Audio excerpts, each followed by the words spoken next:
So what kind of debate should we have in America? Vigorous. Nonviolent, but vigorous. Nobody wants to turn our Congress into Parliament where they're just yelling and screaming and they're just pointless name-calling. But toning down the rhetoric, does that help us or hurt us?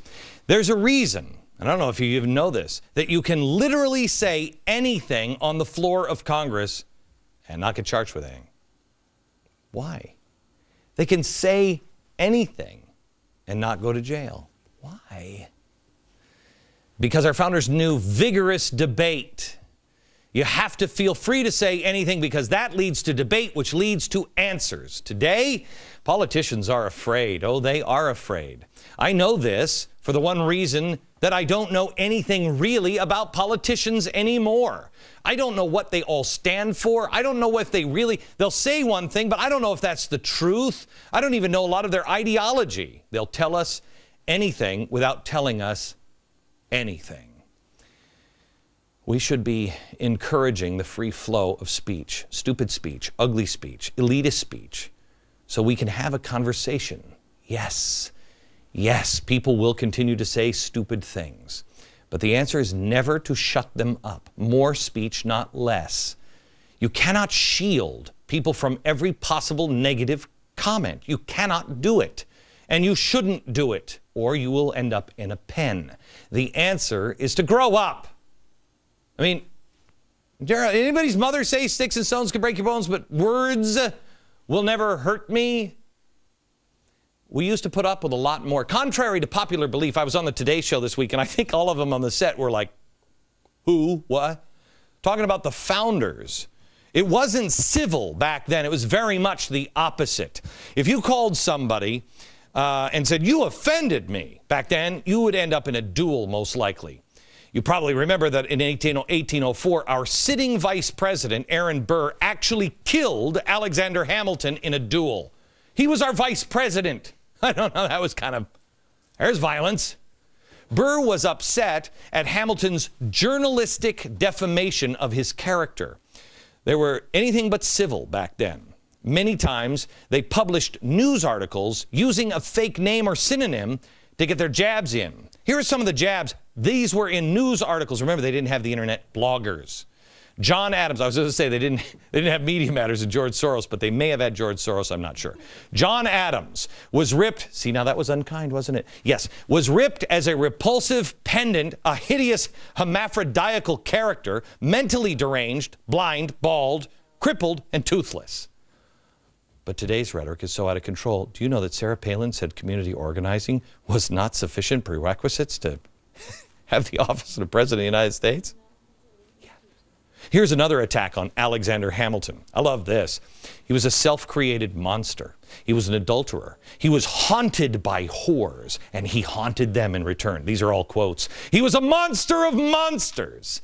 In pollution, skilled, immersed in mischief, brothels, funds and banks, lewd. He was a slave to lust, afforded consolation to the mourning whores. But today, things are so out of control that CNN used the word crosshairs. Thomas Jefferson was called, look this all up, please. Please do your own homework. Don't take my word for it. Thomas Jefferson was called a mean-spirited, low-lived fellow, the son of a half-breed Indian squaw, sired by a Virginia mulatto father. Opponents warned that under a Jefferson presidency, murder, robbery, rape, adultery, incest, openly taught and practiced if Jefferson wins. The air, quoting, will be rent with the cries of distress, the soil soaked with blood, and the nation black with crimes. Quote, are you prepared to see your dwelling in flames, hoary heads bathed in blood, female chastity violated, and children, I love this one, writhing on a pike? Yeah. But the Tea Party rhetoric is far worse today. Oh, born free, taxed to death. Don't underestimate the we the people. What?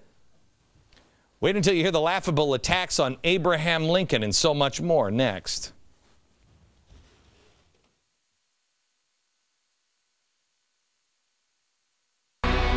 During the 1864 elections, What was said about Abraham Lincoln? What kind of hateful, awful, violent rhetoric was said?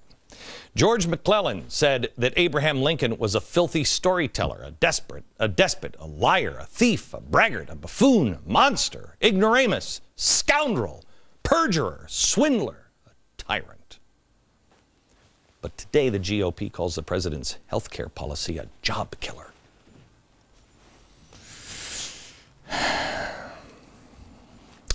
There's a problem with people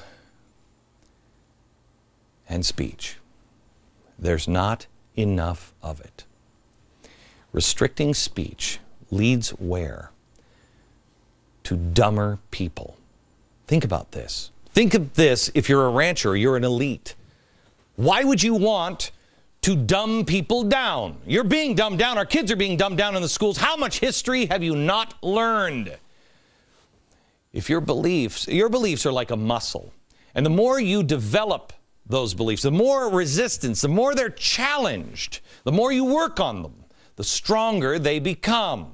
If you neglect them, they will atrophy. We've played the clip of the talk show host on the liberal side of man who says 25% of any given population are okay with authoritarian rule. I am not. Are you? But let me ask you this. If we cannot challenge each other, if we can't have a vigorous debate that sometimes is uncivil, but as long as nobody picks up a gun, if you have to challenge someone else's belief and defend yours, well, then you're going to be strong. If you don't, because that muscle has been neglected, that 25% number is going to rise. Letting someone else take care of everything. We'll do the thinking. Don't worry about it. Don't read it. We'll read it for you. All of that. That's the easy way out. You will become cattle. People are not destined to be treated as a herd of cattle, and they were not designed to do that. Stop dumbing us down. Rhetoric is not the problem. If the media bothered to look at history, maybe they wouldn't be so afraid to say the word crosshairs on CNN as a figure of speech. On Monday, I will show you some incredible history of where real violence came from. Some of America's most horrific assassinations and the attempts and the ideologies of those people. That's on Monday's show. You don't want to miss it. Oh, wait, one more thing. I said at the beginning of the show, ask yourself, what is the American experiment? What is the American experiment? That answer next.